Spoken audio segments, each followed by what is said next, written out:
সাংবাদিক হত্যা ও নির্যাতনের প্রতিবাদে দিনাজপুরে সাংবাদিকদের মানববন্ধন। গাজীপুরে চৌরাস্তা মোড়ে সাংবাদিক আসাদুজ্জামান তুহিনকে নির্মমভাবে কুপিয়ে হত্যা এবং সাংবাদিক আনোয়ার হোসেন সৌরভের উপর হামলার প্রতিবাদে দিনাজপুরে মানববন্ধন অনুষ্ঠিত হয়েছে। আজ দুপুরে দিনাজপুর প্রেস ক্লাবের সামনে ঘণ্টাব্যাপী এই কর্মসূচিতে সাংবাদিকরা অংশগ্রহণ করেন। মানববন্ধনে বক্তারা বলেন, সারা দেশে সাংবাদিকদের উপর নির্যাতন বেড়ে যাওয়া গভীর উদ্বেগের বিষয়। গাজীপুরে ঘটে যাওয়া এই বর্বরোচিত হামলা জাতির চতুর্থ স্তম্ভের প্রতি আঘাত এবং তা কোনোভাবেই গ্রহণযোগ্য নয়। মানববন্ধনে বক্তারা দ্রুত দোষীদের শনাক্ত করে কঠোর আইনি ব্যবস্থা নেওয়ার দাবি জানিয়েছেন। দাবি পূরণ না হলে আগামীতে আরও কঠোর আন্দোলনের প্রস্তুতি নেওয়ার কথাও ঘোষণা করা হয়। দিনাজপুর প্রেস ক্লাবের সভাপতি স্বরূপ বক্সী বাচ্চু, সাধারণ সম্পাদক গোলাম নবী দুলাল সহ জেলায় কর্মরত বিভিন্ন প্রিন্ট ও ইলেকট্রনিক মিডিয়ার সাংবাদিকরা মানববন্ধনে উপস্থিত ছিলেন।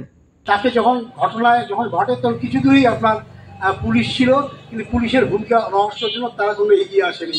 পাশাপাশি ওখানে জনবহুল জায়গা থাকার পরেও কিন্তু কেউ প্রতিবাদ করেনি।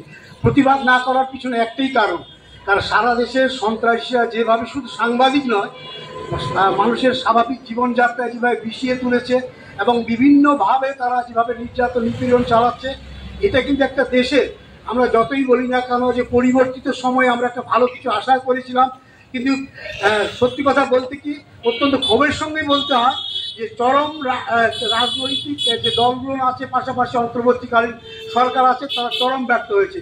আমি কিছুক্ষণ আগে বাংলাদেশ জামাত ইসলামের সেক্রেটারি জেনারেল একটা বিবৃতি দেখলাম সামাজিক যোগাযোগ মাধ্যমে।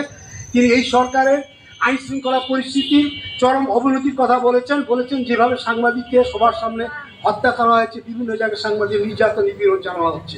তা আসলে যদি এটাই সিনারি হয়, এটাই যদি আপনার রিয়াল পিকচার হয় আমাদের এদেশে, তাহলে আমরা কার কাছে দাঁড়াবো এবং কার শেল্টারে আমরা কথা বলবো?